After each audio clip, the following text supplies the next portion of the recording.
हरिओम प्रिय दर्शकों, यदि आपकी धनु राशि या धनु लग्न है तो इस वीडियो को पूरे ध्यान से देखिएगा, समझिएगा। क्योंकि जैसे कि आपने थंबनेल में पढ़ा, शिवरात्रि की रात बस ये कर लो, जो आप चाहते हो वो होगा। जो आपकी इच्छाएं हैं, जो आपकी कामनाएं हैं, जो आप बहुत समय से चाह रहे हैं कि ऐसा हो जाए, वो अब भगवान शिव की कृपा से इस शिवरात्रि के दिव्य समय पर दिव्य प्रयोग करने से होने वाला है। क्या प्रयोग है, कैसे करना है, ये सब हम जानेंगे। परंतु उससे पहले एक ग्रह स्थिति है जो कि बड़ी दिव्य बन रही है, उसके बारे में हम जानते हैं, समझते हैं, फिर ये प्रयोग भी हम जानेंगे।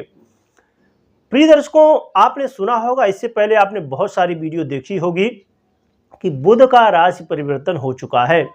बुध अब 7 मार्च अर्थात पिछले दिन कल ही राशि परिवर्तन कर चुके हैं। ये मीन राशि में गोचर अब करना प्रारंभ कर चुके हैं और यहाँ पर 25 मार्च तक गोचर करेंगे। तो बुध हो चुके हैं नीच के, तो बहुत सारी समस्याएं देंगे। परंतु सिक्के के हमेशा 2 पहलू होते हैं। तो जो दूसरा पहलू है, जो पॉजिटिव है, जो आपको अच्छा रिजल्ट देने वाला है, उसे हम समझेंगे। तो प्रिय दर्शकों, आप जानते हैं कि अक्टूबर 2023 को राहु ने राशि परिवर्तन किया था और मीन राशि में प्रवेश किया था। तो राहु इस समय मीन राशि में गोचर कर चुके हैं, अब बुध भी आ चुके हैं। तो जानते हैं कि राहु के पास शरीर नहीं है, तो अब राहु को शरीर प्राप्त हो चुका है। कैसा शरीर? बड़ा ही बुद्धिमान, बड़ा ही दिव्य शरीर, जो कि बहुत पावरफुल है। बुद्धि का कारक कौन है? बुध है। तो बुध का शरीर राहु को अब प्राप्त हो चुका है। तो अब राहु बड़े दिव्य चमत्कार करेगा, क्योंकि प्रिय दर्शकों जानते हैं ना कि राहु जो है जादू का कारक है। जो जादू आपने सुना होगा, जादू तंत्र मंत्र, तो ये जादू का कारक है राहु। और एक बात और भी आपने सुनी होगी कि बहुत सारे लोग लखपति करोड़पति तुरंत बन जाते हैं देखते ही देखते, और बहुत लोग लखपति करोड़पति से रोडपति भी बन जाते हैं। तो इसमें किसका हाथ होता है सबसे ज़्यादा? राहु का। अचानक जिसको कुछ भी मिल जाए उसे राहु देता है, राहु का जरूर हाथ होता है। तो ये राहु आपके लिए भी अब कुछ चमत्कार करने वाला है, क्योंकि जो राशि है मीन राशि, ये किसकी राशि है? ये देवगुरु बृहस्पति की राशि है। और देवगुरु बृहस्पति कौन? ज्ञान के कारक। और बुध कौन? बुद्धि के कारक। राहु कौन? चमत्कार के कारक। तो अब ज्ञान भी प्राप्त हो चुका है राहु को, बुद्धि भी प्राप्त हो चुकी है। राहु बुद्धिमान बन चुका है, ज्ञानवान बन चुका है, क्योंकि राहु जिसकी राशि में गोचर करता है वैसा फल देता है, और जिसके साथ बैठता है वैसा भी फल देता है। तो इसलिए प्रिय दर्शकों, अब दिव्य चमत्कार होने वाले हैं। क्या होगा, क्या आपको राहु देने वाला है, बुध क्या देने वाला है, ये हम समझेंगे। तो प्रिय दर्शकों, देखा जाए तो बुध महाराज आपके 10वें भाव कार्य क्षेत्र के अधिपति और आपके दाम्पत्य भाव के अधिपति, तो और गोचर कहां पर कर रहे हैं? सुख भाव में। आपका जो सुखों का भाव है वहां पर गोचर कर रहे हैं। तो प्रिय दर्शकों, यदि आप अपने जीवन में, करियर में आप जॉब करते हैं या आप प्रोफेशन में हैं, तो आप परेशान थे या आपको जॉब अभी तक नहीं मिला, तो अब जॉब मिलने का समय आ चुका है। अप्लाई कर सकते हैं, इंटरव्यू दे सकते हैं। और क्षमा करिएगा, और यदि आप जॉब कर रहे हैं, आप प्रमोशन चाहते हैं, सैलरी बढ़वाना चाहते हैं, या आप चेंज करना चाहते हैं, तो ये समय आ चुका है। आपके करियर में अब बड़े परिवर्तन होंगे, बड़ा लाभ होने वाला है। प्रिय दर्शकों, इसके अलावा देखा जाए तो आपके जीवन में आप चाहते थे कि, हर व्यक्ति चाहता है कि मेरे पास घर हो, गाड़ी हो, बंगला हो, लग्जरी की सब चीज़ें हों।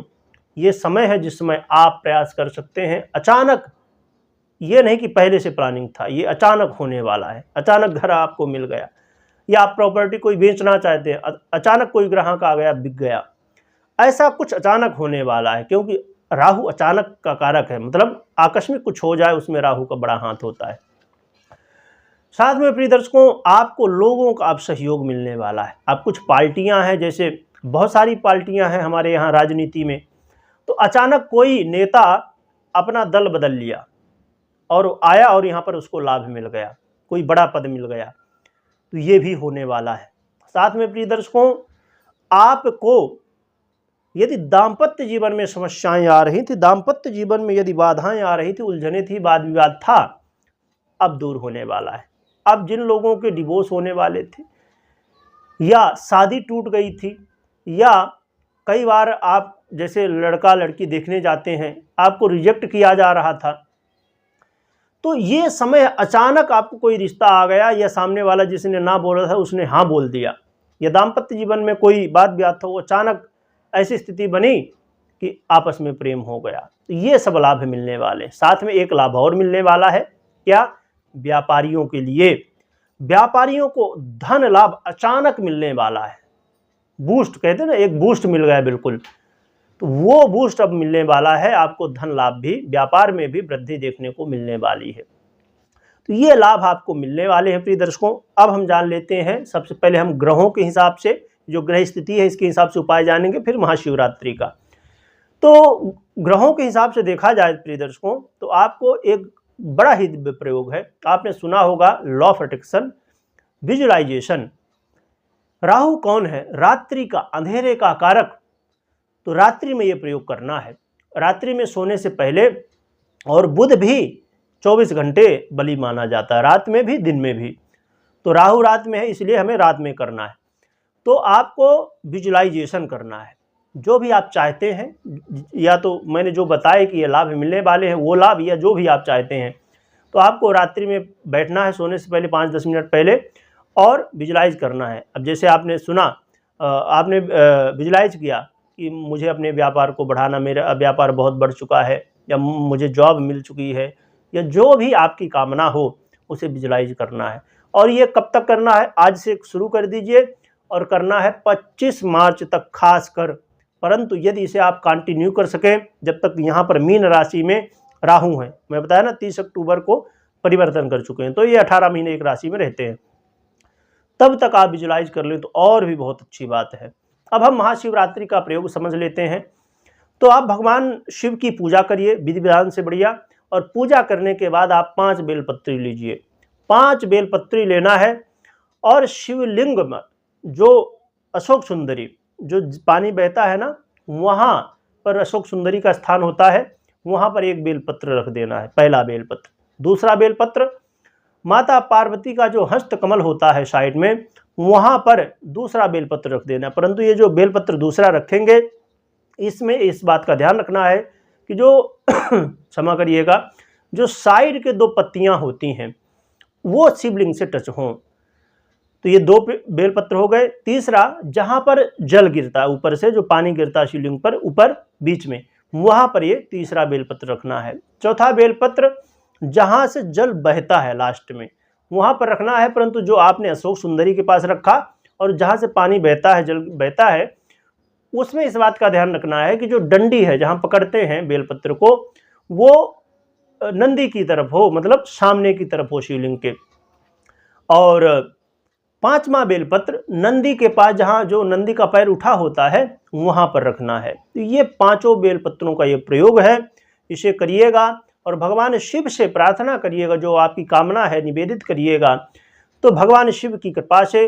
और इसे कब तक करना है? इसे करना है 12 शिवरात्रि, अर्थात एक तो ये महाशिवरात्रि होती है हर साल, परंतु हर महीने एक मासिक शिवरात्रि होती है। तो हर मासिक शिवरात्रि में करना है, मतलब 1 साल तक करना है। और जो लोग इसे बाद में सुन रहे हैं, वो मासिक शिवरात्रि से शुरू कर दें, अगले 12 शिवरात्रि तक करना है। तो ये प्रयोग करिए, और यदि हर दिन कर सके तो बहुत ही अच्छा है। तो ये प्रयोग करिए और भगवान शिव की कृपा होगी। आपकी इच्छाएं, जो भी कामनाएं हैं, जो आप चाहते हैं वो होगा, वो पूरा होगा।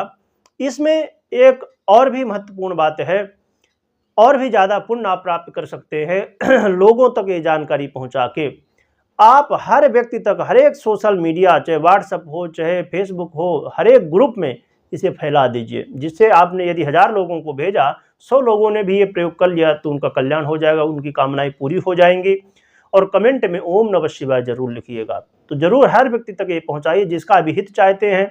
और महाशिवरात्रि की आपको बहुत बहुत शुभकामनाएं। और आपने भी बहुत लोगों को भेजा होगा शुभकामनाएं, परंतु इससे भी बढ़िया शुभकामना कोई नहीं हो सकती कि उनका आप हित कर सकें, उनका जो उनकी जो कामना है उसको पूरी करने के लिए आप ये दिव्य प्रयोग जानकारी आप भेज सकें। वीडियो देखने के लिए बहुत बहुत धन्यवाद।